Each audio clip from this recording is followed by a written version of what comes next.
And it even puts subtitles on it. Yeah, I think it does that. I'm not 100%. So, let's see who all's here.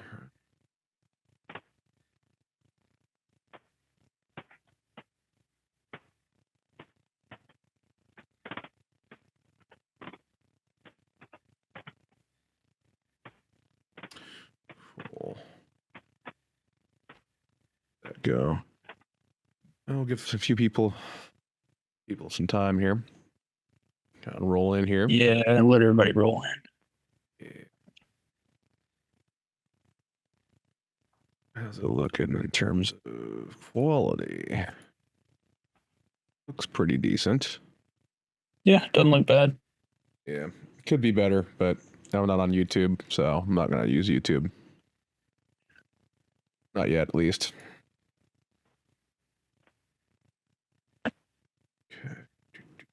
Okay.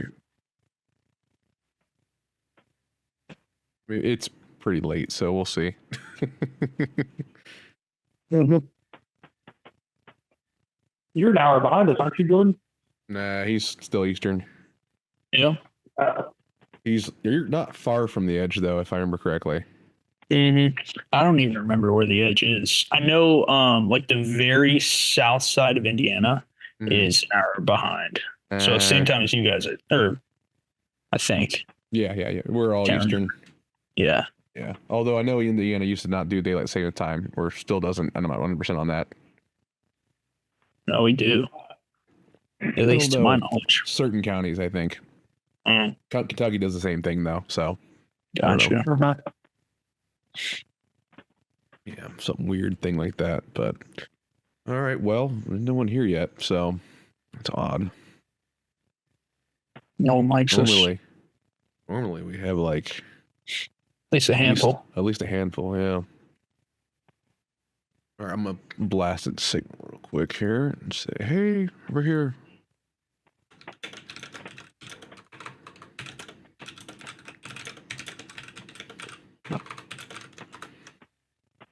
It's still up. Oh, shoot.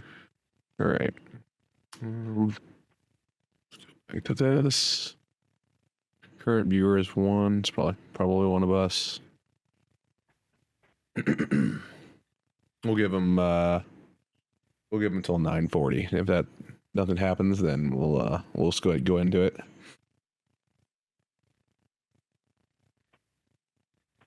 Or let me check. Jordan, are you making it to Shawnee this weekend? No, we've got like an Indy Overlanders cleanup event we do at the Hoosier National Forest. That's right. You guys had that picking up trash. Yeah. Yep.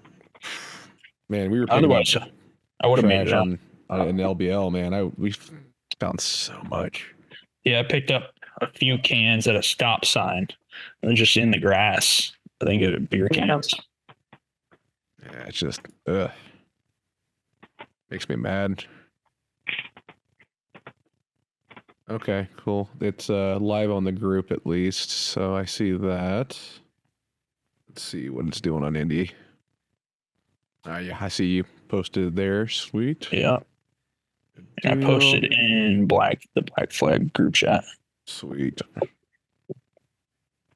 All right, cool. That should do it then. I'll give them a couple more minutes and get started. Hey, there we go. We got Marcus and Matt in the chat now. I see. Marcus, we ended up going to Zoom. The teams let us down today. Stupid. Terrible. Raise a glass. Wonder bottle. The one that survived the trip. Right. Oh, yeah, the one that didn't. The one that you'll never find again. Yep. Yeah. So. When did you come back from your trip? I'm sure we'll talk about that, but you just get home like yesterday, or? Oh, my trip? Yeah. Yeah, I got home yesterday. Took a day off. Nice. Fancy Kyle, yeah, I know, right? Friday through Monday. Matt Rogers, let's see here. My gosh, why do you have an eye on yours? Oh, you got a badge. Interesting. What's up, Matt? Marcus, what's up? Oh, there's Corey. There we go. Two Now different Matts. Now we're flowing in. Good deal. Let me go ahead and kick this thing off in 1 more minute. Number one fan, I guess. And that's funny.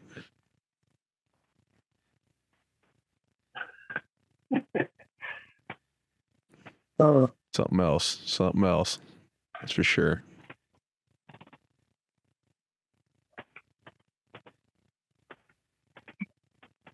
Speaking of Matt being on here, we need to do just an LBL camping, actual camping fish trip.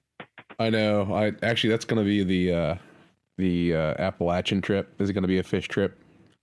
That would be sick. Yeah, we're going to go. The idea is hit Virginia, West Virginia, Pennsylvania, and Maryland, and maybe some of Delaware / Jersey, but we'll see. But heavily West Virginia and Virginia, because I know those areas the best. But there's a few lakes up there that looked awesome though, and they've heard they're really good. So we do need to do a campfire series. That's John's thing though. That's not my thing. I'm not gonna take his deal. So but hopefully, well, I think he's coming this weekend. Maybe we'll do one this weekend. Oh, Shaun would be a good one to do. Not super busy. And we'll have a group site loud too. Like Calgary. Yeah. So cool. We don't need to do Jersey and Delaware, so sounds good. So just Pennsylvania, West Virginia, Virginia,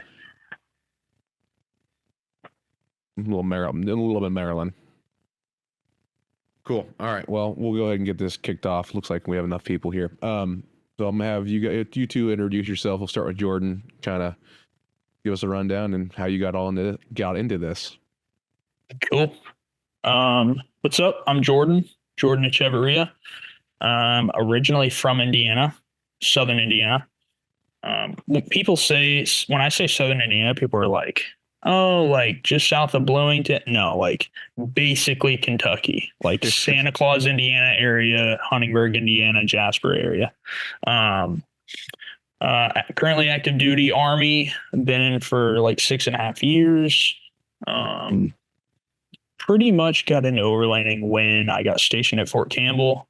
COVID hit, and I had a buddy that was born and raised in Michigan. His name was Jedediah. He kind of introduced me to like camping, and I already had a Jeep.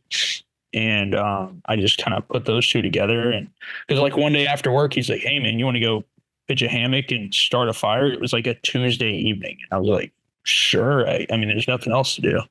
So we went, pitched hammocks, had a fire. And I was like, this is kind of nice. So from then on, I started going to LBL, did a lot of solo trips at LBL. And yeah, just kicked it off from there. Cool. Go ahead and go on to you, Kyle, here. Yeah, my name's Kyle Lynch. I'm driving a 2000 Tundra. And for me, the overlanding is more kind of like Jordan just started as getting out and camping. Pretty much when I lived out in Utah, bought the truck out there, and it was just something to get away, get out there. And then really overlanding wasn't until I really met you guys. Started learning what's around here now that I moved back to Ohio. What was available for us to do, but it's more of a solo adventure for me, and then the wife and I do camping out of her car and stuff like that. But the truck is the real fun part, and just getting out there and enjoying it. Yep, you guys nailed it. And for Jordan, I'll let you kind of expand upon the Indy Overlanders and all that fun stuff here. So yeah, so when I was stationed at Fort Campbell, I was looking because I kind of knew I was coming to Indianapolis. Well, I had orders. I knew I was coming. And I know Indiana is like not the best area for overlanders or off-roaders or really anything. And I was looking up overlanding groups and I was like, I don't see anything, in Indiana. eventually, after I started Indy Overlanders, I found Indiana Overlanders, but nothing much goes on in that group. But so I was just like, I'll just start a group. I didn't really think, thought maybe I might get a handful of people here and there, but it started growing, and I was like, okay, a lot of people. There's a bigger overlanding community in Indy than I thought. And yeah, I mean, we've grown pretty quickly. It's been a group for just over a year, and I think we're at like 1,700 people. So yeah, that's kind of how that came to be. Crazy to think how quick that blew up. Yeah, word of mouth, and I started making really good friends. I've met so many people. That's one thing I love about making the group that I made is the fact that I've met so many awesome people, and all the connections I have, really good friends I've made. It's been awesome. Yeah, it's crazy, and we it's funny that you say that. There weren't any groups because we had the same problem when we started ours. Obviously, we didn't really use Facebook much because we tried to get away from that. We were trying to used Overland Bound, if you're familiar. So we did things on there, but we didn't really. Problem was the promise for Overland Bound was they're going to have groups eventually, and they just never came around. So eventually, we just created the Facebook group and kind of went from there. So that's a good idea. Never thought of that. That'd be good. It would be awesome because it's more Overland centric. So it's like it's all in one app. You don't have to branch out. Yeah, we were before the app. Like we were like good solid 2 years before the app was even out on there. It was crazy. So year and a half at most, I should say. But what's funny too is maybe a couple months before I had just bought my Jeep, traded in my old Jeep, and like I was ready to take off with it. And then within a couple meetups, I had an idea of kind of what I wanted to do to the Jeep. But like Dave Wallace, I went and saw his iCamper at like one of the first events, and I was like, okay, I gotta have this. Yeah. And the wife was sold on it. Yeah. So that happened. I had an iCamper too. I had the X cover, the old school, the soft hybrid, I guess, if you want to call it. And I got sold on that from a YouTuber when I didn't even have the truck yet. And I think it was 2019, I want to say. And I bought the truck in 18, and I got that iCamper for like under $2,000 because it was a prototype. It was ridiculous. Nice. Yeah, that was the only way I could afford it. I could afford it at the time. Yeah, it's definitely not cheap by any means, but I do not regret it. I'll say that. Yeah, I loved mine. It just was unfortunately, with it being a prototype, it just wasn't quite built for what I used it for, as much as I closed it and opened it, and I beat the heck out of that thing. I won't lie. So, but it held up for the most part. So, okay, let me move on here to so Jordan, you've got a Jeep. You want to kind of expand upon that? Yeah. So, I guess I'll kind of start with when I was in high school. My dad had a Jeep. And that's kind of from that point on, I fell in love with Jeeps, joined the Army, spent a couple years without a vehicle. And then I went to Korea and I didn't do anything in Korea, which I kind of regret, but at the same time, I kind of don't, because I saved up a bunch of money, came home, bought a Jeep. And then I went to LBL and that thing and destroyed it pretty much. This is the first Jeep you had? Yeah, I had a black JK. And then, I didn't destroy it, but I had to put a lot of money into it to fix it. And then just kind of the direction I was going with that Jeep. I was like, there was stuff I didn't do right, is what I could say. So I was like, I kind of want to start over. So I traded in my black one for the red one, bone stock. And now I've done a lift kit, wheels, tires, the tent, the awning. Got a few other things I want to do. Like I ordered sway bar disconnects, which is going to be awesome. I want to re-gear at some point. That's going to be a pretty penny. So I've been re-gear, or are you going to do a locker? Probably not, unless I can find a good deal on one. I want one, but Yeah. we'll see. Well, just keep in mind when you regear, it's already out anyway. Might as well do it then. At least the rear locker. Right. 1 tons. Marcus says 1 tons. Yeah. I wish. Marcus, you buying? But yeah, that's kind of the direction I've been going with it. I mean, for a Jeep guy, everyone's like, "Oh, I'm gonna soup up a Jeep and just go destroy it." And like, it's my daily driver, and at the same time, like when we go and travel with the family, we take the Jeep because I have to take the dogs, we got to take luggage, this and that. So like there are other things I have to do with it. So I can't just take it anywhere and like, hey, I'm going to wreck this thing this weekend and we'll just haul it home. But I love the direction I've gone with it. It's a very, although people may disagree, I think it's a very family friendly vehicle for kind of direction I'm taking with it. I can do a lot with it, even though I'm not, I don't have 1 tons or lockers or anything crazy. But yeah. Yeah, you got 35, so that's the first step. That's plenty to do what we have around here for the most part. And I love 35s. Everyone's like, when are you going to go 37s or 40s? I'm like, dude, 35 it's perfect. I love the tire size. Yeah, I want to go to 35s. I'm probably going to 34s next, but yeah, I don't really want to cut more right now. I've done enough cutting, but I feel that. Just a grinder, just a little grinder hammer. You can do. Oh yeah, 35s. I need to do a cab relocation, so that's not happening anytime soon. Free them out. Yeah. Well, Kyle, let's go ahead and get in your Tundra, and then a little bit.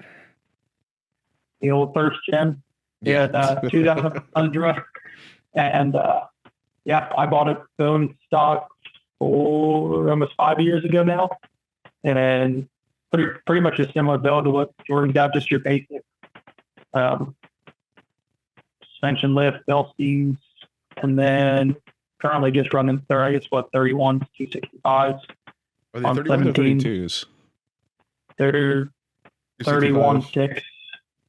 No, they're basically 32s. 31.5. Yeah. For me though, the big issue is it's not a daily driver. It's a weekend fun tool, everything.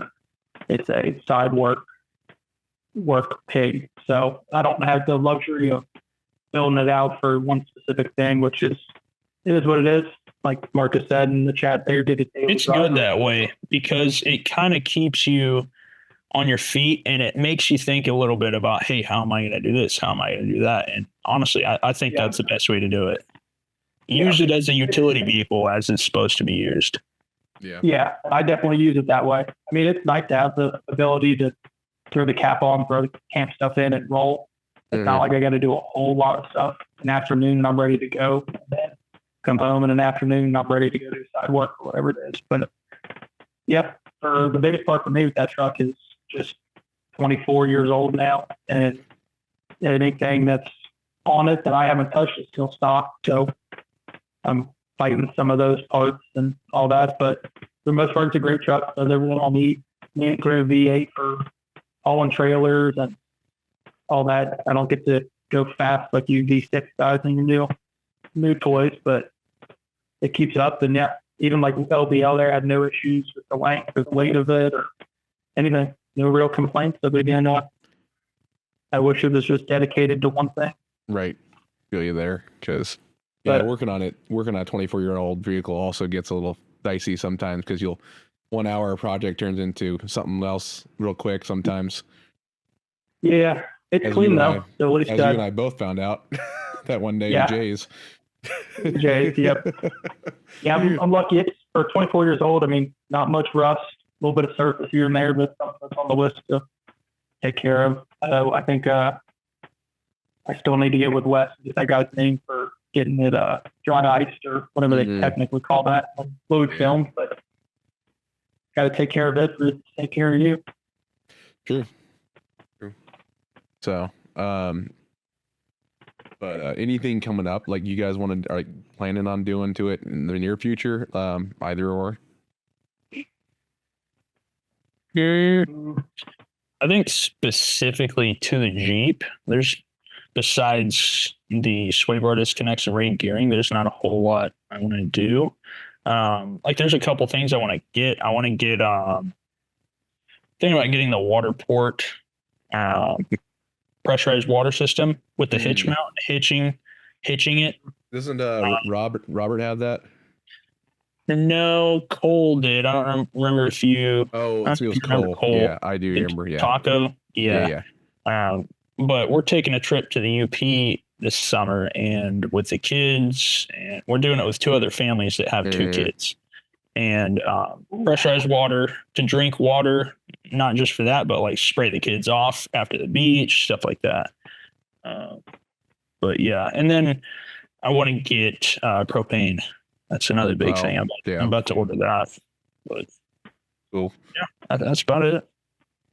Wow, anything coming up? Ideally, if anything, big purchase wise, probably just a locker. No re-gear or anything. I highly doubt I'll ever go up past 33s on that truck.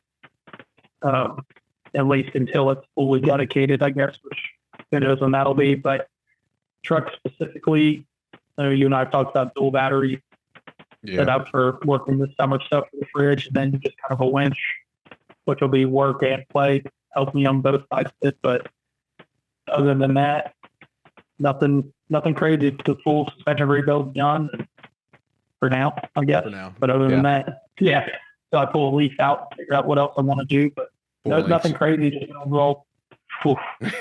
With one, just let Marcus added one time. Just try to keep rolling through the summer and let it take care of me the way it has been, and then I'll mess with it this winter when we get back on the trips and stuff. Yep. Yeah, I think Marcus is going to pay for some of our upgrades. Is what it sounds like. Yeah. Well, You need to do a bulk order 1 ton. Right. That would be. Get some kind of discount for that. Yeah. Mm-hmm.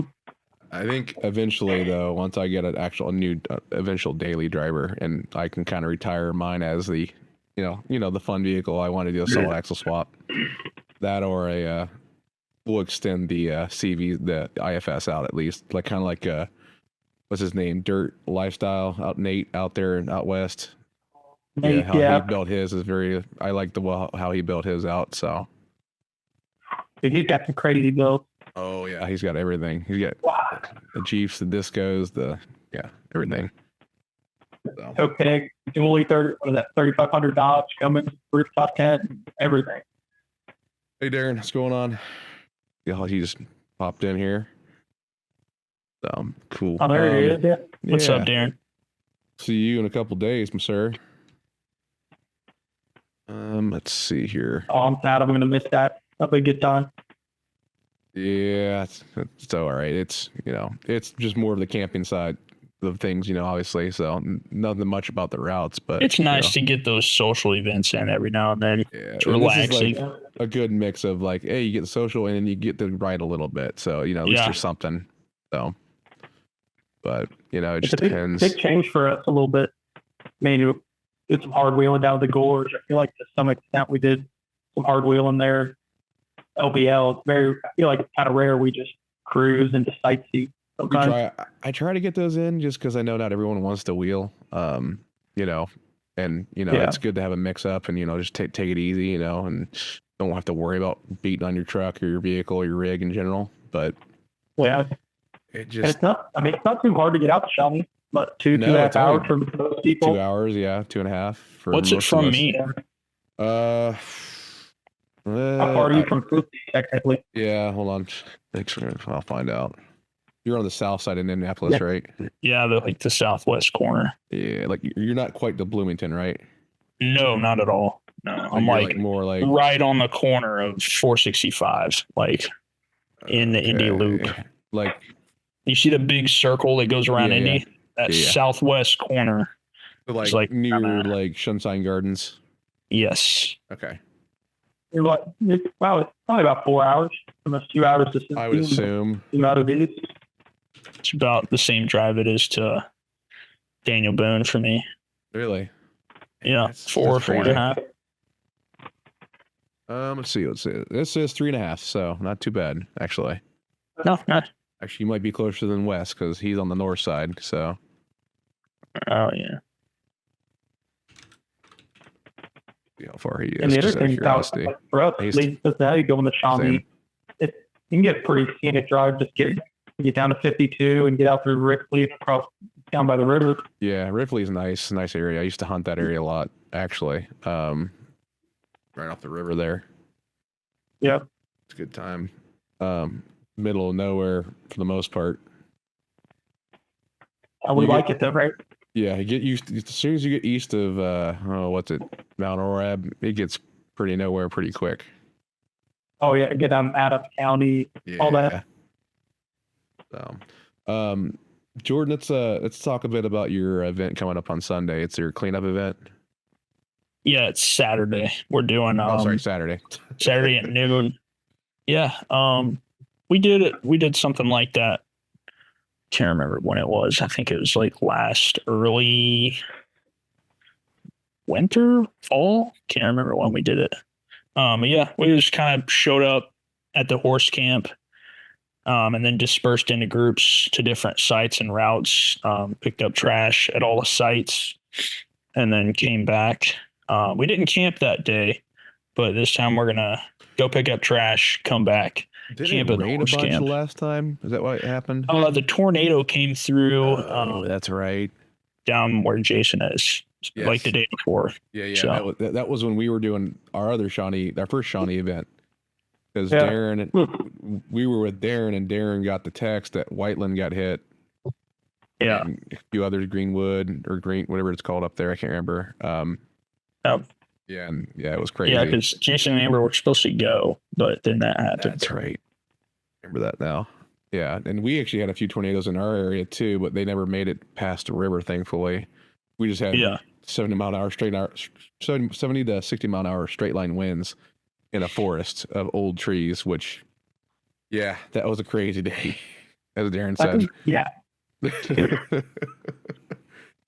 Yes, Marcus, I remember though. That was the Guard and the Gods trip. Jason, yeah, you did hit a little wire, Darren. Riding horses drunk at 3 a.m. Yeah, so that's a story we can kind of get into because that kind of goes into where your cleanup Is that Hoosier nearby. National? Yeah, it was Hoosier National. So, everyone met up, I think, around McDonald's, and oh god, I can't remember what the town was. I wasn't there. I met up that night. It was one of the horse camps in Southern Hoosier National. I can't remember. Is it Blackwell? No, or Blackwell's the north, up by Bloomington, or closer. Okay, so yeah, there was that one then. So Okay. Blackwell. We all met up there. So what happened was Jason had a Garden of the Gods trip to go to, well, Garden of the Gods, not in Colorado, the one in Illinois, which is in Shawnee National Forest, not to be confused with Shawnee State Forest in Ohio. Yeah, so I roll in, and we're all hanging out, and this is the first time I ever met, I think it might have been the first time I met Darren, the first time I met Scott, Connor, first time I met a lot of those guys, and I only knew John and Marcus. I don't know if Don was there too. I can't remember. I feel like he was. Yeah, we all set up, and and there's of course guys just blaring music. Had a good playlist though. They would bounce around from like rock, the country, then all of a sudden Britney Spears, and then all of a sudden it was all over the place like crazy. And then so we all all drinking around the fire. It gets a little late. We stay up pretty late. Like 1 a.m. ish. Yeah. I'm still around, Darren. It's about 1 a.m. We all go to bed, and they're still blaring that music. It's like all night. Then about 3 o'clock comes around, and we hear like these drunk guys are literally, well, hopefully the horses aren't drunk because they're the ones doing the walking, but literally doing circles around all of us at 3 a.m. for like an hour. Yeah. And then at 4 a.m., they go back and turn the music back on. It keeps going. It was something else. That was the first time in a horse camp for me. At least. That whole area is a big horseback riding community. So you kind of gotta, depending. I mean, when it gets warmer, man, there's horse trailers everywhere there. Well, and I think this was, gosh, I want to say this was July, August time frame. So Yeah. it was when it was probably pretty busy. And LBO gets that way, to be honest.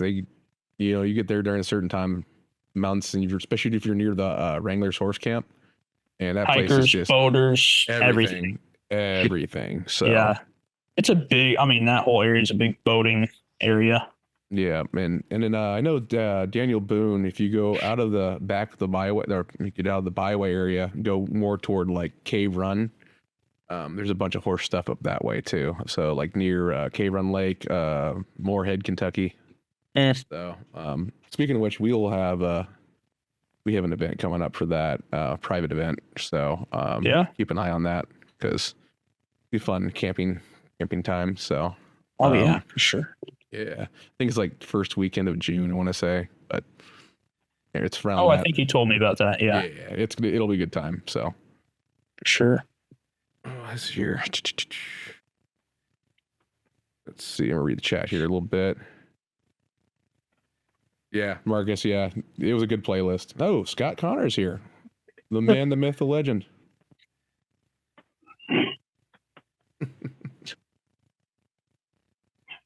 My gosh. Matt, wake up at 7 a.m. and play your own music. Yeah, I feel bad for you, Darren, on that one. That one, so Jason had gotten COVID literally a couple nights before. I've heard the story like 3 times. It was, that was interesting. Yeah. So, and I think Darren was changing the route on the fly. It was interesting too. Yeah. So, yes, he made it much more fun. Overall, for me at least. So it was interesting, especially when you opened up the throttle on that one area. Just left everyone in dust. But oh man. So okay. Kind of want to kick back to your favorite stuff, favorite trips, favorite rigs, all that fun stuff. So anything comes to mind for like a most memorable trip for either of you? It's a hard. Yeah. I'll take it, Jordan. I guess like actual trip, definitely for me, LBL.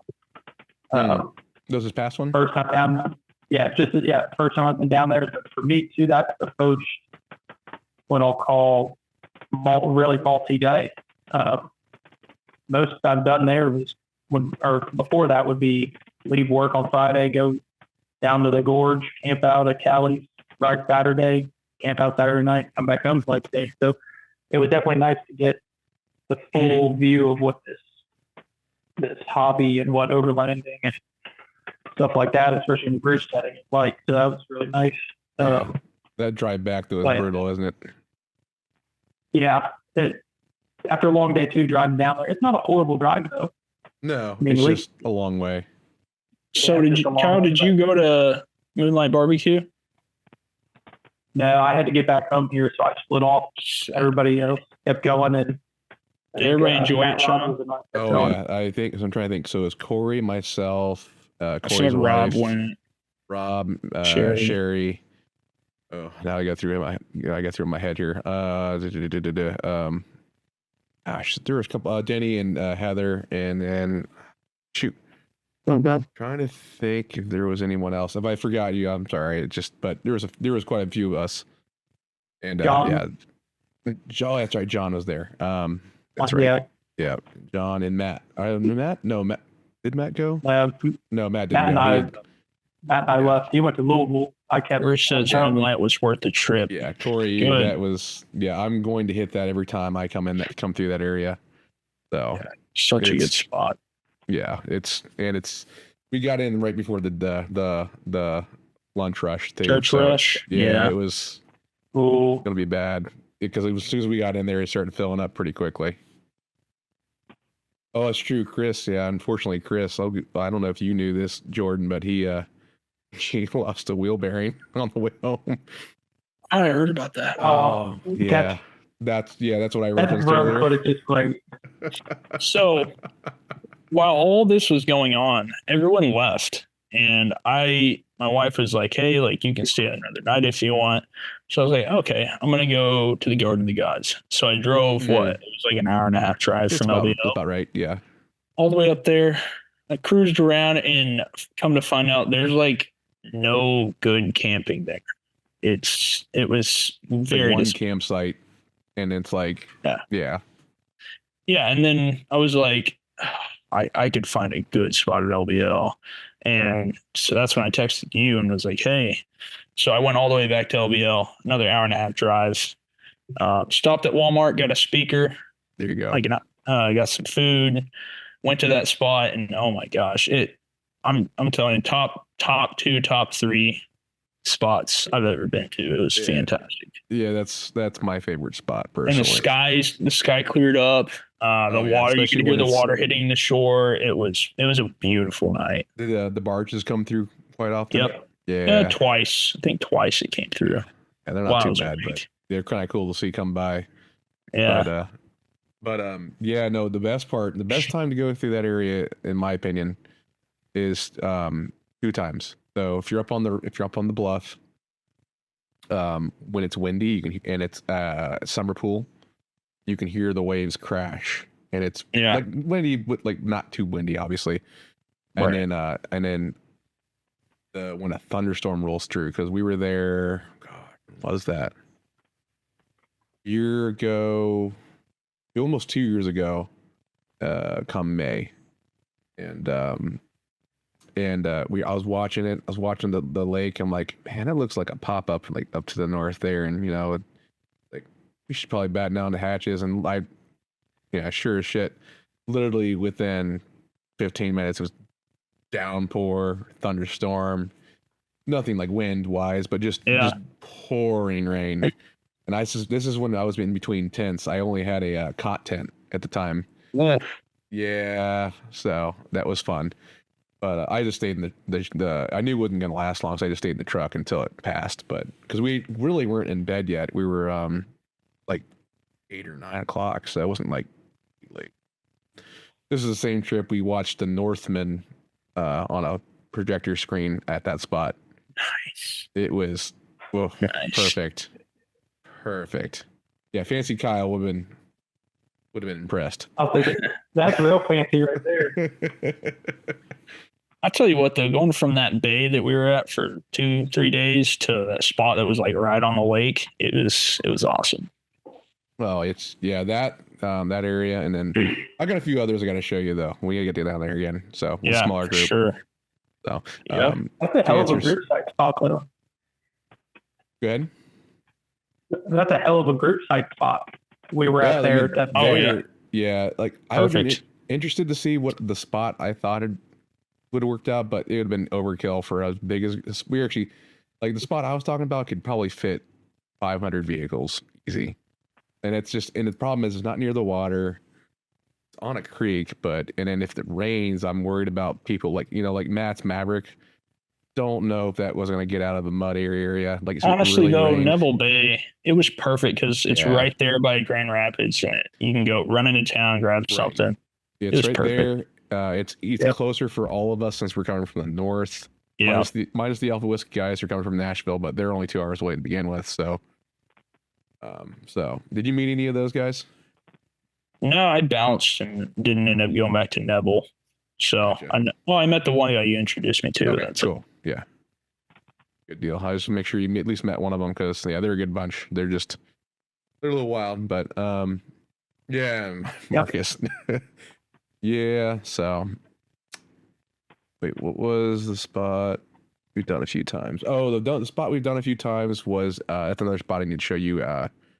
Jordan is down by south. It's like one of the 300 roads. So it's a 300 road in, but it's not like ridiculous. Yeah. But it's. Did you see that they were making a 300 road? Like you passed it, I guess if you're heading south on your right. I don't know if they're like making a trail or what's going on, but it was like closed off and it said like coming soon on Gaia. Oh, I didn't see that. Where was that at?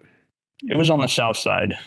Oh, I didn't. Kind of towards the bottoms where we drove that. Like as you're driving out into the cornfield, off to your right, there's that massive field. I don't know. I don't remember that part. but wouldn't surprise me because they need more of them down there, honestly, in my opinion. Yeah. But, Scott, I'm drinking that Maker's private selection I bought with you guys, actually. But yeah, I'm trying to think. So, do you have a memorable trip you've done, Jordan, or in particular? Or I mean, I know I you mean did. tough question. Yeah, there are two of my favorite trips.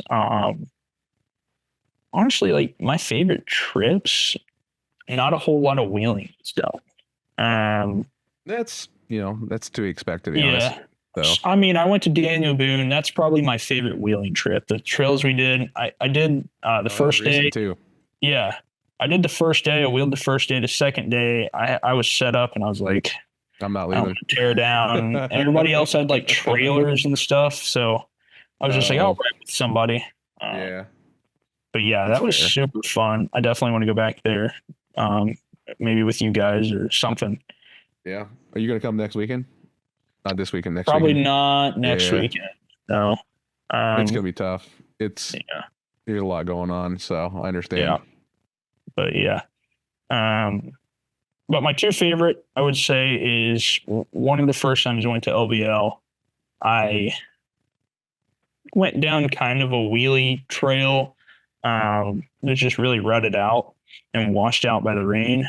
And then I found a spot that was like kind of like the spot you sent me. It was like right up on a little hill and it looked over the water. Pitched a hammock, threw a tarp over it, camped out. It was fantastic. Yeah. And then second trip, I went to Daniel Boone last summer with my daughter. We hiked and then camped at Callie's. So it was pretty fun. Yeah. If I were asked that question, I don't know if I could pick one. I'd probably have to pick a couple or three. LBL has always been a special place in my heart because I've been there for most of my life. So, but Yeah, I will can't go wrong with LBL. The UP, it's a heck of a drive. But if you want to talk about beautiful scenery, oof. Yeah. So my family and then two other families, both families that we're going with have two kids that are around the same age as ours. We're all three families were driving up, and it's a 6-day long trip. We're not going to be driving for more than 2 hours at a time. We're going to hit up a bunch of spots leading all the way up to the UP, camping up there, and then coming all the way back down. So that's going to be end of June, end of July. We'll be there through the 4th of July. So we've already got the campsites booked out, hotels, where we're eating, what we're eating, everything. It's gonna be a good time. Good deal. That'll be fun. Yeah, I'm excited. We're gonna be camping at Sleeping Bears, so I've heard a lot of good. Yeah, I've heard a lot of good stuff about it. And if you want to go out and get lost near there, Manistee. Does it say Manistee? Is it Manistee or Huron? I think it's Manistee National Forest. You can go in there. Roscommon State Forest, Pierre Marquette is really good too. Pierre Marquette's it's farther north though. I can't remember. There's a lot out there. Yeah, I took Marcus there on the way back from the UP last year, and he was not disappointed. So yeah, I'm very excited. Yeah, it's a lot more hiking. Really good hiking trails. Yeah. Just a reminder: do not go to the bottom of the dune. They will not come and get you. Yeah, because it's hard to get back up. Yeah, I heard there's a fine. It's like if they have to come get you. Yes. Yeah, it's a fine. Yeah, it's fine. It's a 400-foot dune.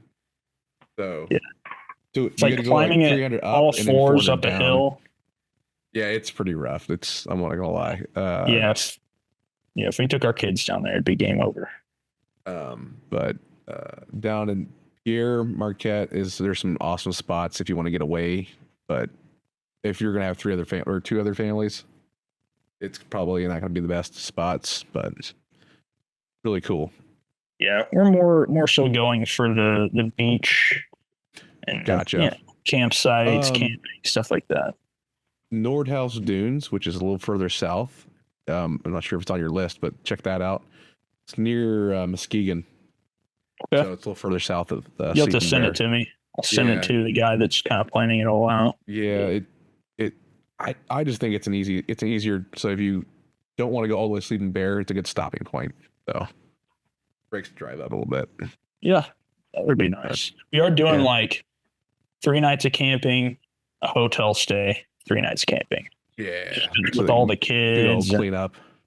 The wives would hate us if we did 6 days straight. So. Yeah, ain't no way. Ain't no way. Grand Traverse, Darren says you can camp on the beach. Actually, that's a good point. I'll have to look at the list he has. He has like a whole Excel document. I'm sure. It's like every day plan. Yeah. He sells insurance, so he's. Oh, I'm not like that though. So you got it all laid out there. Yeah. There's Denny. How long did that 150 stay on that profile pic? Oh, I know, right? Hey, Denny, you need to update your profile pic. I think a couple of these changed, but Warren Dunes, Silver Lake, Sleeping Bear, Pictured Rocks, and then I'm not sure what the other one is. Yeah, that's some of the spots. Yeah. Okay. Picture. Oh man. So you're going all the way up to the very, not the very tip top, but almost close. Yeah. Yeah. But the nice thing is we're splitting up the drives, so we're not going to be driving forever. Yeah, definitely. My 2 cents is try to break it up as much as possible because I'm trying to think. I think when I came back home from the UP the first time, we left Unison. Oh gosh. And went all the way back home, and that was a 12-hour drive. Yeah, that sounds terrible. Long way. Yeah, we're going up, and then halfway through the trip, we're going to work our way back home. Yeah. To Marcus's point, we need to do another trip up to Silver Lake. The dunes up there. So down. Yeah. We were there, and we didn't have the little flag thing you need. They were like, rather not pay like $80 for a $20 flag. Yeah. And then we were watching the Weekend Warriors jump off the dunes. They were like, holy cow. I think we're good. So maybe we'll have to watch people wheel. Yeah, we need to go during the week because that way you avoid the Weekend Warriors. You know, it's kind of how all parks are, you know. But Darren's in. All right, sounds like he's in. Sounds like Darren's leading it. Yeah, Darren, you're on. He just told himself. Yeah, exactly. That's funny. Steaks were good though. Yes, steaks were good. They were. I've been getting into more steaks when I go camping now. It's just easy, man. I mean, as long as you sear it right. Yeah, a little binder, a little seasoning, and then throw it on. Yep, and just done. I like mine rare though, so that's just how it goes. So not much cooking to it. Yeah. So, man, actually, that's a good point. What's your favorite go-to camp meal? Oh, that's a good question. I like that question.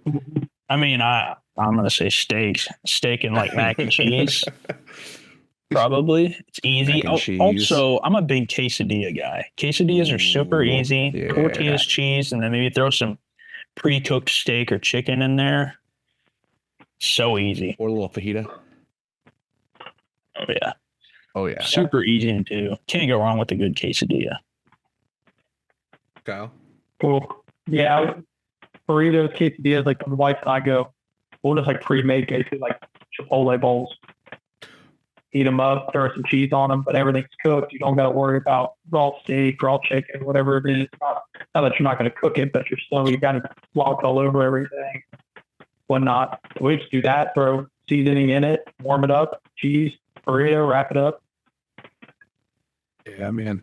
I'm partial to steak, and you know, and to Scott's point, a good pork chop comes in handy too. Although Scott, you're also the pizza man now, so. Yeah. Wait, does he have a Blackstone pizza maker? No, it's a propane little speed pizza oven. Oh, now he's got something else. I can't remember what it's called. I think it's called Magma. Rotates. No, it just I think he's got to do that manually. It's literally like a shell. Huh. Like a brick oven, but just propane. Well, think of it like a mini rooftop tent, like one of those clamshell ones, and it's like an open end on the back end, and you just slide the pizza in, slide it out. And you got the propane and the dial on the other side of it. Best way I can describe it. Darren says he doesn't have time to eat. Yeah, magma. My thing is I hate doing camp dishes. Like I hate doing dishes at home with a sink. I hate doing it at camp. I'm with you. So paper plates, man. That's why I like the Blackstone. Yeah. Or just like Blackstone eat, like, you know, kind of some kind of flat top. Yeah. Exactly. But yeah, that's my biggest thing. That's why I hate doing things. Is the cleanup afterwards. Like Blackstone is pretty easy, but beyond that, like if I got to clean a burner, and then I got to clean a pan, and I got to clean, you know, just makes me like not want to do anything. Moving parts. But the cast iron is nice once you actually get the cast iron, too. So, but it just depends. Oh, dad mode engaged. Yeah, I heard her crying. Sorry. It's like, no. How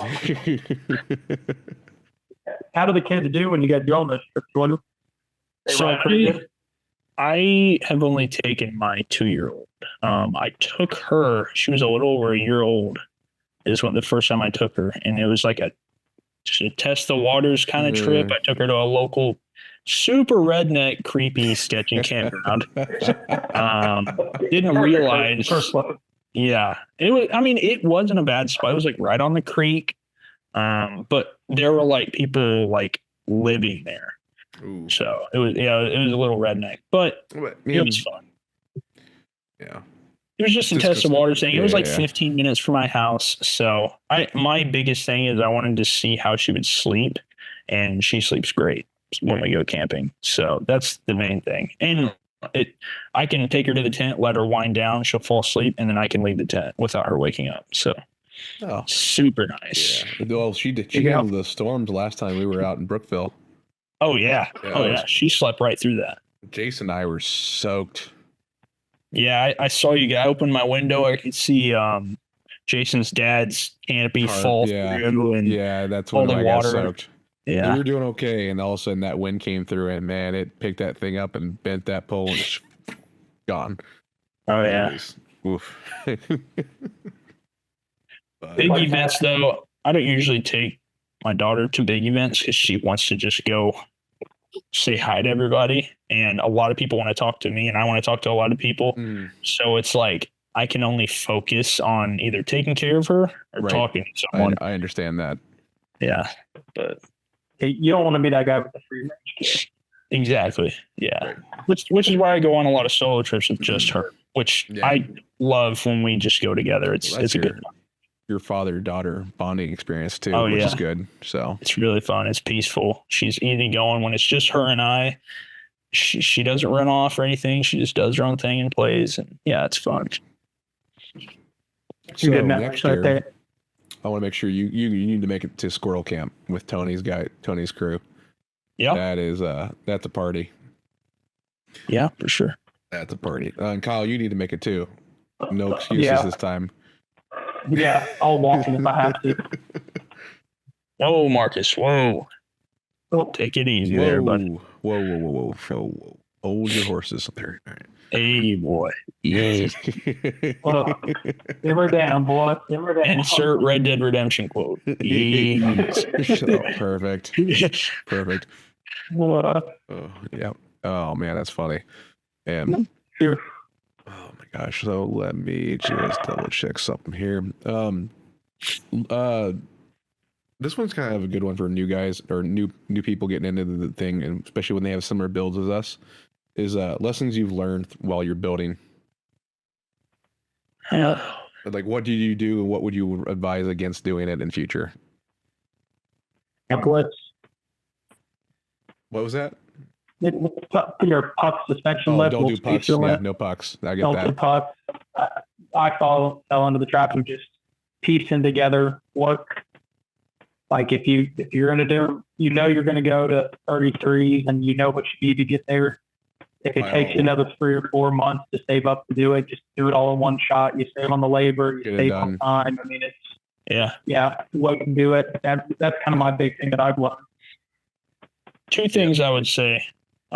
First thing is get either use the vehicle you currently have if you're trying to make that off-road capable, or find something that suits you and your lifestyle and your family. And then before you do any upgrades, go to events. Go check out and see what works for people, what doesn't work for people, if they have the same vehicle as you, what they hated about it, what they like about it. Go to like 2-3 events and get a good idea of like how it could fit you and what you're doing and what you want to do. Because like if you are not a rock crawly person, you don't need lockers. Right. You know, It just so depends if you're wheeling or overlanding or both. It just depends. right. And there's a mixture, a happy medium between both of them. You can wheel and overland without breaking your stuff. That's a thing, even though people don't think it is. But yeah, I'd say, I had to tailor my Jeep to, wanting to be off-road capable and also needing to make it a family vehicle, daily driver type stuff. So yeah. Don't Darren, don't build a chase rig. Fair enough. Yeah, That's fair. I think like you're saying, Jordan, I think the other big thing is just to know you don't have to have all that stuff. Right. Like you can go out and go to your local area or whatever your recreation area is. You can put out an $80 Cabela's or Bass Pro tent. You go have a great weekend, have a great memories too. You don't have to have what Instagram says you have to have. For sure. Right. And also know what to splurge on and what not to splurge on. Right. Like it's okay to splurge on a decent lift kit, because that's going to get you down the road. Right. Mm-hmm. You don't need $300-$400 max tracks. There's cheaper recovery boards, or heck, I don't even use mine anymore. Don't even need recovery boards. Yeah. Especially if you're running with a group that has 30 winches and this and that, but yeah. Yeah. But I want to say, was it Matt's has a moniker. If you need traction boards, you really weren't that stuck. I think that's what he says. Something like that. Yeah, I saw a video of I think it was Max Track or whatever that company is, showing how to use it, and it was like a 2-foot divot, and a Subaru couldn't cross it because of the wheel travel, so they put Max Tracks down, and I was like, if you have a Subaru and you can't get over that stuff, that might be a good bridging to have. For bridging purposes. Local edge. But if you have a souped up Jeep or Taco or whatever, if you're going through something, Max Tracks probably isn't going to help. Agreed. But I see the comment sections going ham on all the others to do, so I'll kind of read them through. So these are kind of the the go-tos, obviously. So front recovery points, that's a good one. Recovery points in general. Which even for me, I have the stock Jeep bumper that has like the 2 hooks on the front. I want to get a front bumper, but that's not like, high priority for me. But yeah, I do want to get better. Again, it depends on what you're doing, right? It's still, if you're not wheeling all the time, it just depends. Sure. Lockers, if you're wheeling all the time, absolutely, definitely must do. And don't cheap out on recovery stuff. That is the biggest thing to say, because that's when you get hurt, you get someone killed. Possibly. Yep. So. And I think even for me, I would even be interested in doing a recovery class, like learn how to properly put your straps on, put your chains on, whatever, shackles, so that people aren't getting hurt, your stuff isn't getting damaged. I would even want to brush up on proper recovery methods and whatnot. I definitely need to brush up on the winching side of things, because I've never had to do it very often. I understand a straight line, but I don't know. I know how a pulley works, but I need to work on like the geometry of things and knowing what goes where and what how's that, because I know ratios, how that works too, and how pulleys are simple machines, right? But I don't know how they all kind of come together. That makes sense. And that would even be a good like like a good event to do. Like IKO and Indy Overlanders meet up and do like a recovery class, a And whole day of like. Personally, I would have someone come in that's an expert. Yeah. Yeah, I mean, we'd probably have to pay somebody, or Yeah, if we know someone that's really good at it. But right. yeah, I think it would be super helpful, especially for new people. Yeah, I agree. And something that people don't really think about until it's too late, unfortunately. So Yeah, they're like, I got this super expensive winch on my bumper, but I don't know how to use it. So I didn't have one for the longest time until recently, so I get it. So I had a locker though. That helped a lot. yeah, that does help. See, I don't have lockers, but 35, I feel like I can you can get away with a little more. Yeah, the sway bar disconnected, and yeah. LBL. We had to winch somebody out, so we did a double line winch, that was double pull. Oh yeah, nice. It wasn't even that bad. It was just nice. But, well, remember when we winched that tree last year? Yeah, and that copperhead went right over my foot. Yeah, my sandal foot. That was fun. Yeah, you and your Jesus sandals land in the mud. It was the first time I've heard of the cucumber thing. Yeah, I never heard that, huh? I was like, yeah, what? You smell cucumbers? It's a copperhead. Yeah. Yeah. Weird. What? Yeah, they smell like cucumbers. So if you smell like a really odd cucumber scent, it's more than likely a snake. You're in the danger zone. Danger needle, yeah. Danger, danger needle. Yeah. I like it, and Darren, I like that you have a 101 class starting the season. That's a good thing to have. And honestly, a tread lightly class would be good too. Yeah, you could do a whole day on recovery, tread lightly, all that, winching, everything, and it'd be a good productive day if you did it. Yep. Yeah, and that's a good point by Denny is don't skimp on your tires. Tires are what makes contact with the ground 100% of the time, and that's what's going to get you through all the time. Airing down, even. Oh my gosh, airing down. Yeah, airing down, not just for comfort. Makes a lot of difference. Well, you got to think about it. Even if you're on gravel, coming down 5 psi just to kind of give your suspension a break, it goes a long way. There's little potholes and. Yep. So that tire takes the beating rather than your suspension and your frame. So. In your back, and then that chair. That's how true. Many hours? Very true. Yep. So. Oh, and your shoes. Okay. Yeah. Good shoes. Yeah. When you're out and about. Denny, I read that above what you probably meant. I'm sorry about that. Yeah. Sway bar links. So I'll kind of speak for Marcus on this one, but we were up in UP and he didn't take his sway bar links out. He didn't disconnect them, and he lost a bushing on his sway bar links. So like he had to drive all the way home with no sway bar. 12-13 hour drive. Hopefully a straight line. No windy back roads. On the highway. Yeah. And those highways kind of like a little bit. So, and then we went to Sleeping Bear, so it wasn't like it was. Michigan's fairly straight, but oof.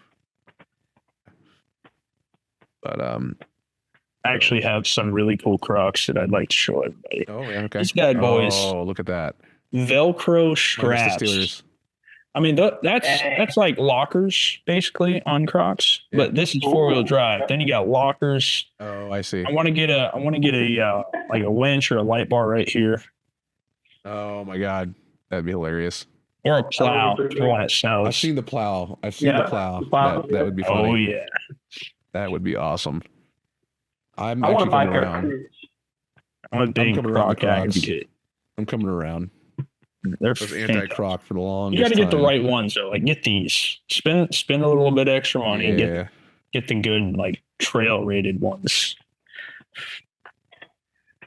And Darren's theory is horsepower above 650. Well, not everyone can do that, but that's fair.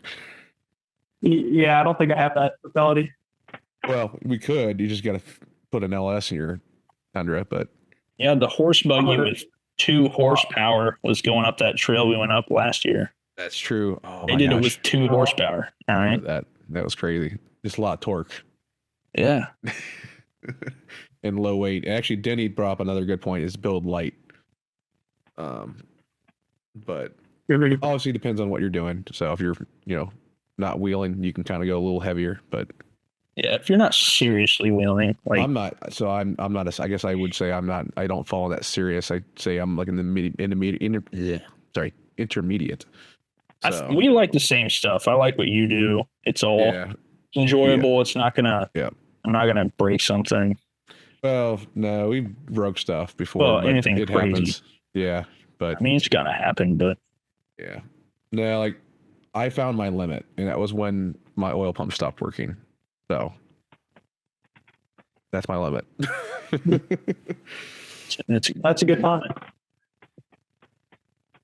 Yeah, Scott. Yeah, light. Yeah, light. With your 12,000-pound vehicle. Yeah. the man driving a land yacht around. Yeah, Marcus, I want to get out with you guys more. You need to come down with Ryan and us. It's the intention. It's the intention for this year, which is kind of why I stepped down a little bit. Yeah, well, I mean, you were doing a lot. I can only imagine. Yeah, I mean, my biggest thing is I wanted to build a community for people, especially people that don't get out much, to kind of come out and meet people, get out of their comfort zone, and get into the hobby. But I wanted to get to the point where we were doing like an event every single month. But then I found myself not being able to do stuff that I want to do. I was really just doing stuff for other people, which I enjoyed it, and I enjoy it still. And I'll probably still, maybe not anytime soon, but maybe later on in the year, schedule a couple events here and there. But more focused on stuff I'm going to do this year, getting out with you guys, getting out with, Black Flag and enjoying the year. Well, that's kind of how we are too. I think we're getting to the point where we need to stop having people come into the group, because we're getting to the point where we're at max capacity. I feel like just for us, because like as Marcus said, less people for more technical trails. It keeps things moving. Especially even though Daniel Boone, for the most part, it has a bunch of variants of degree of difficulty. For us to do anything like super crazy hard would be like 4 or 5 max per rip. And it's hard to manage. And the other problem is I can lead that, Marcus can lead that. Denny, I know you could lead it, Chris could lead it. We have guys that can do it now. I'm not going to ask them to do it. I want them to volunteer. I don't want to put that on anybody that doesn't want to do it. But the problem is now is we have, I don't say close to around 70 people. We all happen decided to go one day. We don't have enough people to lead people at that point. That's the problem. So the good news is not everyone's ever going to come at the same time, but yeah, it's tough. So, and I don't want to tell people no. I don't want to start registering people inside the group, because that was why it was designed to be small to begin with. Yeah. But yeah, it's just parts. So yeah. For sure. So Marcus's point, Ross Creek, that would be no more than 4. Because they spent, how long was it, Marcus? 5 hours down there, just go a mile and a half. Jeez. It's rough. And so how far out do you usually schedule your events through IKO? Say that again. How far out do you usually schedule your events through IKO? So I put placeholders down. Right now we're scheduled for June. Okay. But I started scheduling things last year. So it depends. It just depends on when I get heavy and when I know my availability. Because which is funny is, it's kind of like how you were doing things, is I put things down when I want to go and it lines up for people. But the problem is, I know John's put on some stuff, Marcus put on some stuff, not through the group, but privately. But for the group, I primarily do all the planning and all that fun stuff. Yeah. So it just happens to be, it lines up with my schedule. Yeah. I mean, if it's far out enough that I can maybe take a 3 or 4 day weekend off, yeah, I'd be more than happy to come out, as long as it's well enough in advance that I can let everybody know this and that. But Yep. So the best thing to do is to check the events board, because I put everything there. I try to put everything there, and even though I don't invite everybody, it's always open. I just invite people who I know would be interested in the event. Because if it's like just like the Shawnee weekend, like this weekend, I don't invite the guys from Tennessee because I know they want to drive. They don't want to drive 5 hours. Now it's there if they want to look at it and they decide, oh, I'll go. Then they can come. It's not, I just try not to berate them with invites. That's how I look at it. So just depends. But let's answer some questions here. Sorry, I see that. Yeah, Matt, we're I'll be going. Denny's going. Right, I think here. Are you going, Matt? Did you sign up? I don't know. Didn't see you. At least I don't remember. Let me double check.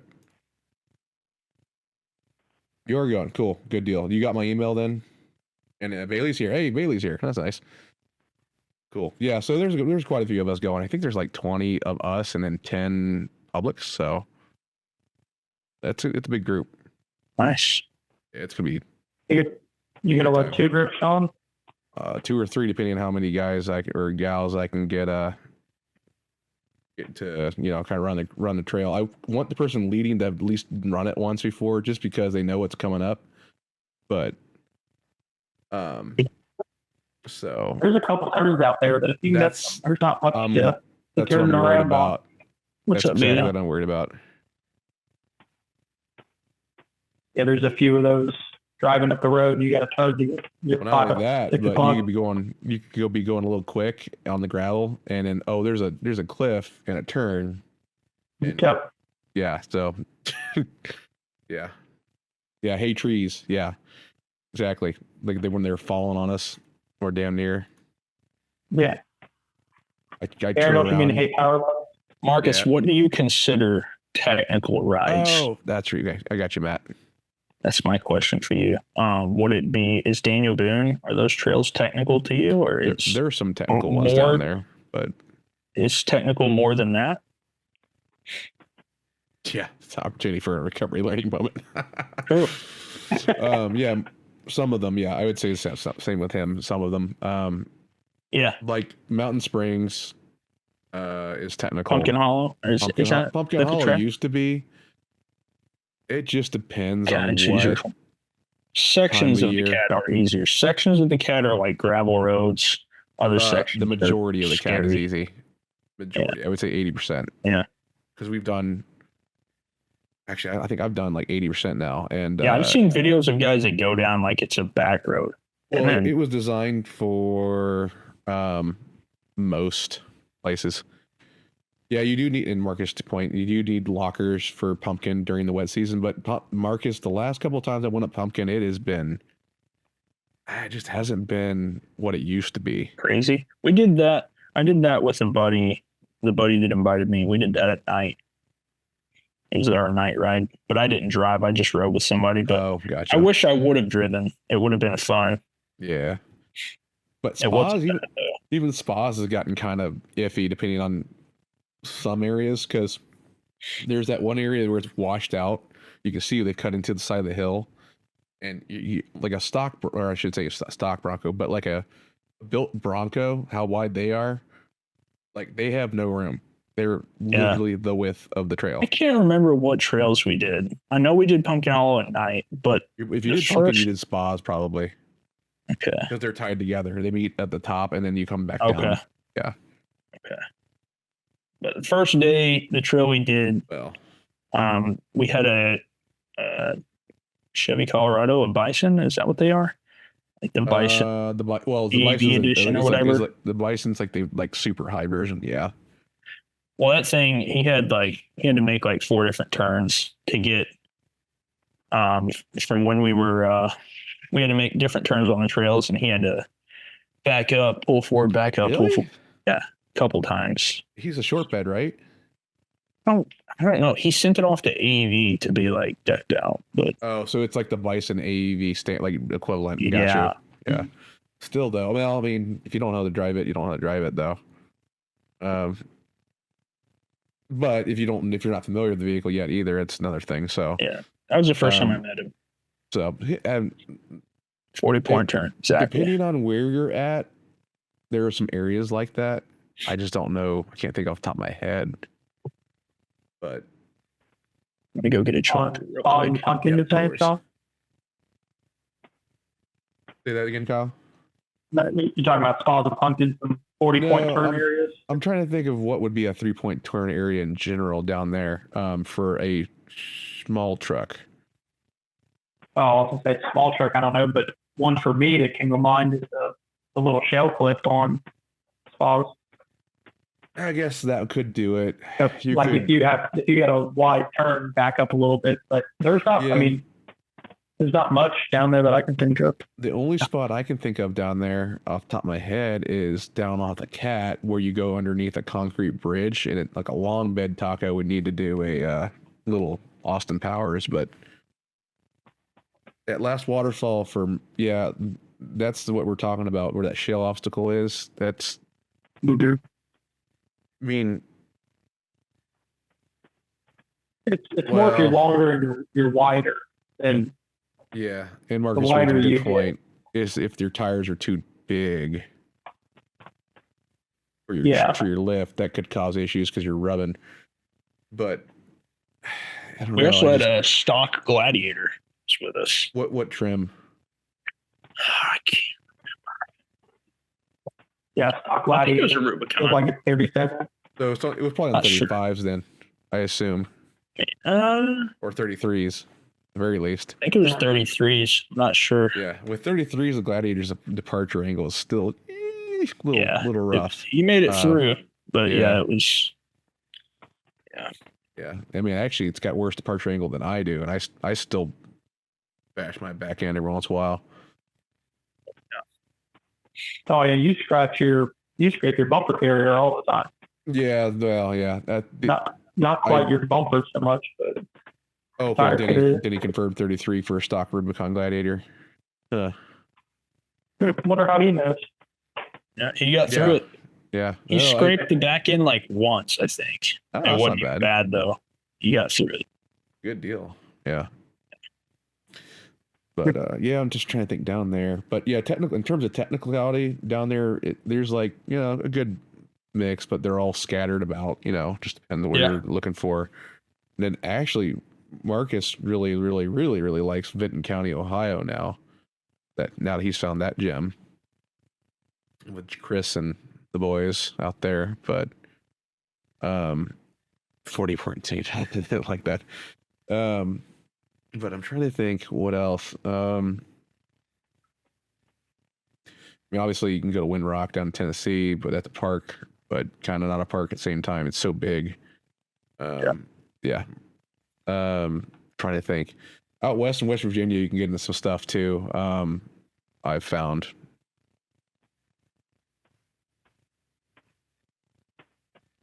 Yeah, that's fair, understandable. What, Wind Rock?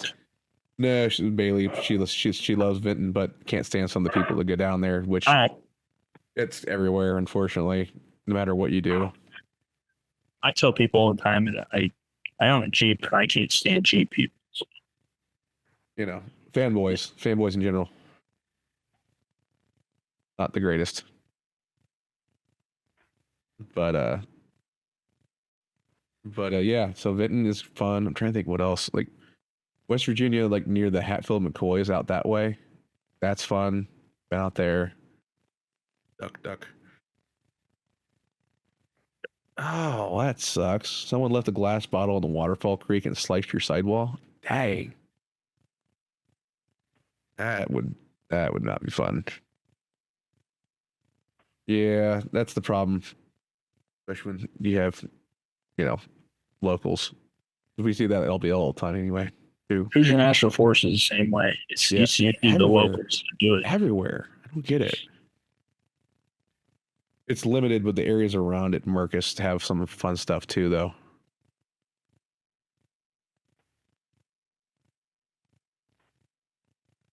I wasn't speaking specifically for the McCoys. Most places the visitor leave it. Yeah, that's true, Denny. Most places we feign up after the locals. But yeah, so trying to think. Old open pit coal mine in southeast Kentucky. Oh, coal. What's it called? Mine Made Adventure. I think that's where John, myself, and Mine Made Adventure we'd been through, but we only camped there. We didn't actually go through the trails in that area, but there's a bunch of cat trails in that area too. It was fun. But okay, it's almost 11 o'clock here. It's kind of figure out here. Okay. Well, I guess we can open up for Q&A, I guess, since we're doing it anyway.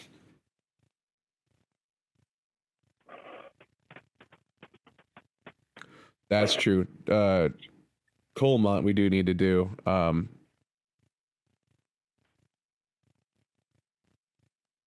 This is true. UP so far away. Most people probably won't go up there right now. At least not yet. Cool.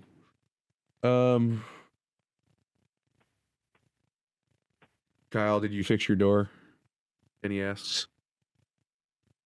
Oh, no. But I had to look at that. The hinge, I completely blew out the hinge on the driver door. I think I did it at our byway trip. Was it Dan? He came up from North Carolina. We did it early January last year. Oh, that long ago. Yeah, I think it finally just gave out. But I remember one time opening my door when I was facing downhill. The door swung open. And I remember looking at it and going, we'll deal with that eventually. But I've dealt with it this long. It'll be on the list eventually. Gotcha. Man, okay. All right. So, anyone else have some questions for any of us? Just kind of get them out there. Just go ahead, put them up. Then we'll start wrapping this thing up.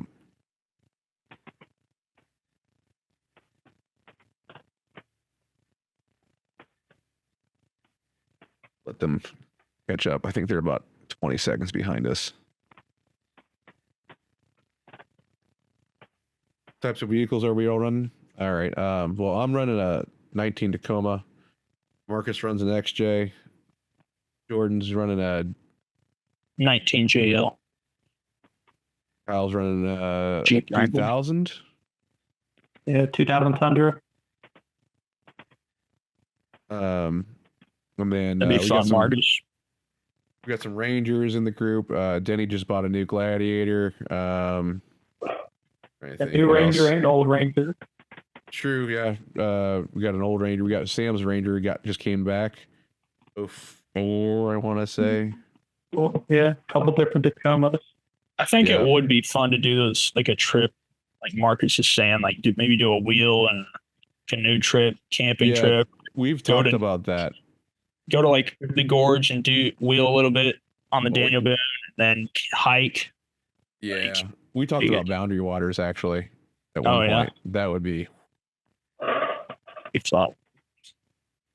That's true. Sam has two rigs now. He's got the 95 Bronco and the 04 Ranger. He's got the Ranger back now, don't he? He just got it back. I saw it was in his driveway. Nice. All right. And then just because everyone has to see this video, 1 second. And you know what I'm talking about, Kyle. Oh, boy. Yeah. Just because for the memes. I got to find it real quick, though. You know what I'm talking about. Yeah. Shitbox life, unfortunately. Your brakes don't always work, especially when you're pulling into your driveway. Oh, this video is gold. I still need to make it a meme. I just haven't done it yet. If he's okay with it, can this just be the outro? He's giving me the blessing. He's giving me the blessing. I just need to do it. All right, let me Open that. Nope, that's not what I want. I don't want to do it with VLC. Open File Explorer. Okay.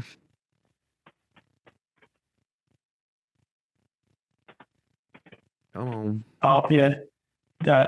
Danny just brought up a good point. Looking at everybody's rigs this weekend, you guys are at Shawnee and That's a seeing good what point. everybody's got Yeah. set up.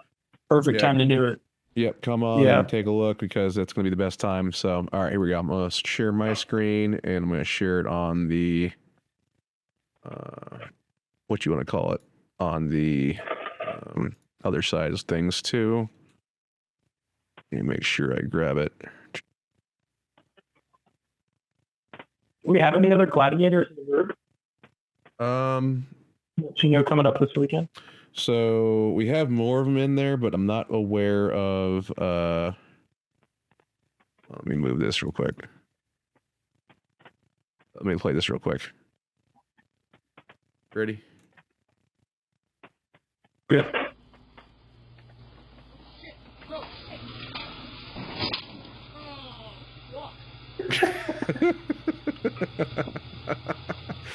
Oh, it makes me laugh every His time. brakes go out. Yeah, his brakes faded all the way, completely in the rear, on the way home from. That sucks. He just could not even help it. Couldn't No. see it. Oh, well, Just- let me do it. Let me do it. It doesn't show. All right, let me do it one more time. But I won't show it to the guys here. I'll show it on the. There's a lot of worse places for that to happen, though. So It's true. It's very true. All right. All right. Two. They said it doesn't show. Yeah, I'm re-showing it for them. Oh, all right. Here you go. Now it shows up. Oh, I see what's going on. Hold on. Let me see if I can.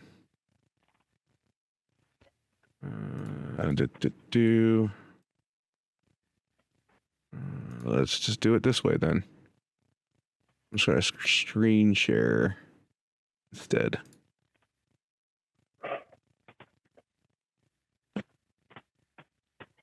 Matic.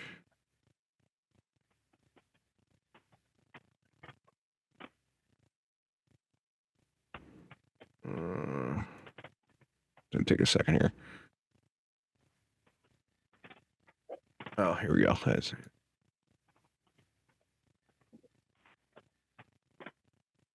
That'll work. I gotta keep making it bigger. Alrighty. Here you go. All right, let me know if everyone sees it.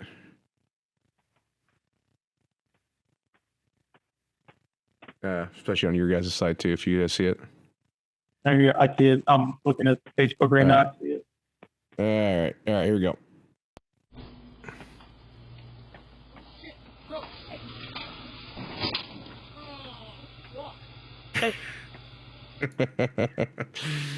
Oh, it makes me laugh every time. I'm sorry. Sorry, Sam.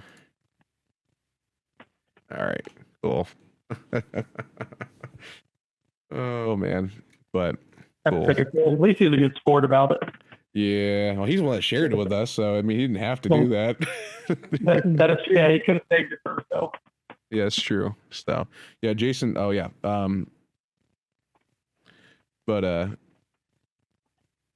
Jason Barker also has a gladiator. I forgot. He hasn't been around much lately, but There's questions for you, Sean. oh, which one is it? Does anyone experience? Oh, yeah. Yeah, I used the Wii Boost for a while. Yeah, Sean is the Elon Musk of both the landing. Yeah. But yeah, I ran the Wii Booster for a while. It works. You know, you obviously have to have some sort of signal for it to work. Like if there's no signal, it's not going to work. You need something to boost. It's a little hit or miss depending on what carrier you're on and what you're near and all that fun stuff, but it helps. If that helps, I mean, if that answers your question. But I wouldn't rely on it. I definitely would not rely on it. I have Starlink now, which is 100% more reliable. But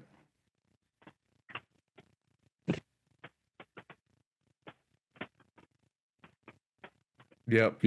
That's Nice. Part of the reason why I run Starlink is I can do whatever pretty much. Oh my gosh. I occasionally will Dropping more than for camp. will work from camp occasionally, but not very often. But mainly I use it for doing the social media work and stuff like that. So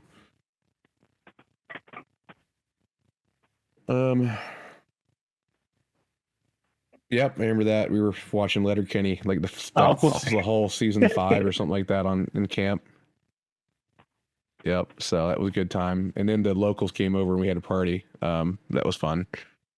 Yeah, up near Powell, or is it Powell? No, hold on, no, up there Gaylord. So that was fun. But okay, well, I feel like I think we're all fading here a little bit. So last couple questions and we'll call it a day here. Sure. And then we'll wrap it up. I got one, I guess, for both of you, just something to talk about. Jordan, Shaun, what's your guys' like dream goal or dream trip, I guess? Oh, trip? Like if you could take 10 days off and you could just be gone and go do it, where would you guys go? Oh, mine wouldn't be 10 days. Mine would be longer than that. I can tell you that. Well, yeah. I don't think I can set it in 10 days. Yeah, me neither. That's my problem. It'd probably be like through Canada into Alaska type of trip. Or yeah. Like a serious trip, I would do the entire west coast of all the continents. Go all the way to like South America. Oh, you want to do the Pan Am? Cool. Yeah. Yeah. Okay. That'd be kind of scary though. Once you get south of Texas, I would start getting a little sketched. But yeah, I think a more doable long-term trip would be like Canada into Alaska. Yeah, I took to Yuktuk kind of deal.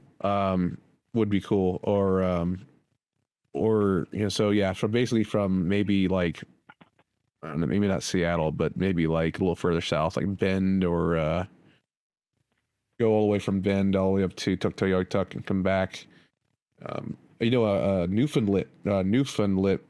Newfoundland trip would be awesome. I know Scott's done that before. Northwoods of Maine would be included on that Newfoundland trip. Like an entire northeast, like Labrador, like all the way up into Canada would be awesome. Yeah. Or honestly, even like a really cool trip through the entire United States, like through every state would be cool. If I don't have to worry about work and I don't have to worry about if I have like as much time as I need, I would do so much. Much. There's too much. Yeah, I mean, if money was no object, I'd ship my truck overseas. True. So, there's a lot to see. Yeah. In Europe. Jordan, you're right though. 48, like a lower 48 trip would be. Yes. Oh yeah. I would try to do the TAT, even though I know it's more just mainly gravel and all that fun stuff. It would just be fun to do. Well, I said you do it. Then a Route 66 trip would be cool, just to do it. Yeah. A not so overlanding topic. I want to hike the Appalachian Trail. Ooh. That's a goal of mine.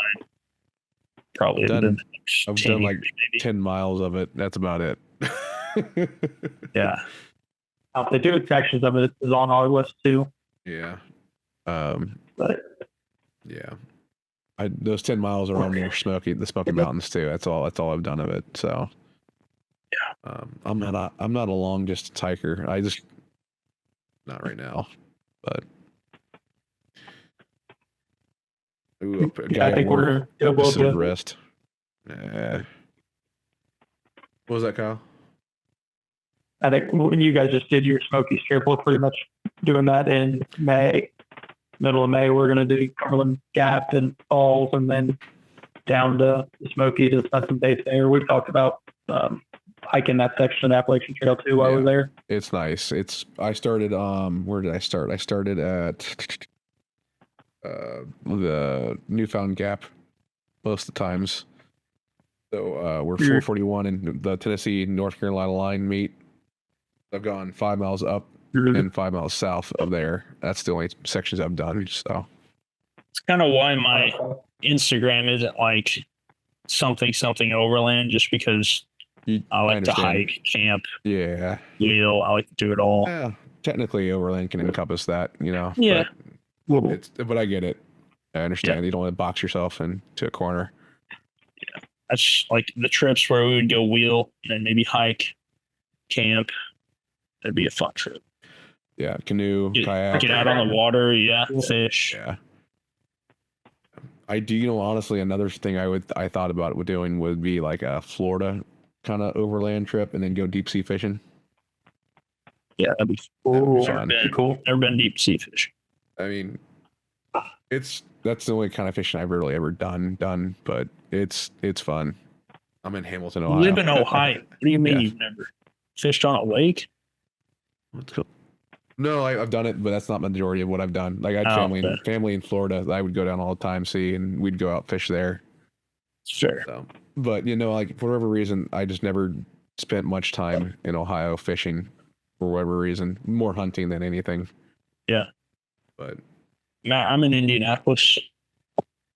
yeah, so I'm up in Dayton. Kyle, you're what? Forest Park area? Yeah, Forest Park, just north of Cincinnati there. Oh, you're in Batavia in Milford. Okay, good deal. I think so what's his name? Brian Stacy's near you. He's in Milford, I want to say. I'm not sure. I was trying to think. And then He's already out there, Shaun. He's in his backyard. I know, that's true. We're already around the 275 loop. That's half the battle for us getting out there. Well, it's Marcus's having Marcus's battle getting past Mount Orab. Well, yeah. Cheap province. Yeah, that's right. Marcus did used to work in Batavia. Jenny, you're gonna be at the Dayton Arcade tomorrow. What for? I mean, that's like literally right down the street from me. All right, we'll go till 11:15, then we'll wrap it up. Does that sound good? Cool. Sorry, past my bedtime. If you want more. Oh, I'm already screwed from the time change. Doesn't matter at this point. Oh, yeah, it's got me all messed up. Yeah, I'm a night owl. Stuff. I gotcha. Good to see they're finally doing stuff with that. Marcus has been everywhere and done everything. He was there when they signed the Declaration of Independence. Oh my gosh. He's not even the oldest in the group. That's the best part. Who's the oldest? Well, technically Rick Monk's in the group, so he's probably the oldest, I would assume. Don's older. I think Matt's older. Yeah. Doing the double. Now I'm going through my head. Scott's older. Darren's older. I'm waiting for a smart ass comment coming out of the blue here. Yeah, the Marine Corps aged Marcus like 15 years. Yeah. He does have a grandkid, though. That's very true. I'm trying to think. Can't think of anybody north of 50. Anyone from Don? He's coming out this weekend? He's signed up, so I haven't heard anything specifically, but he's RCB. Oh yeah, I'm sure I'm sure, Scott, 100%. Oh, sure. I love it. That's great. Can't kick it too hard, though, or that life alert will go off. Oh, shit. I don't even know Scott. Oh, you haven't met Scott? Oh, dude, that makes it so much better. Oh, you're this is gonna be fun. People bring kids on these events. Just curious. This is gonna be great. Dang, life alert. Oh man. Cool. Yeah. Scott, I'm kidding. Yeah.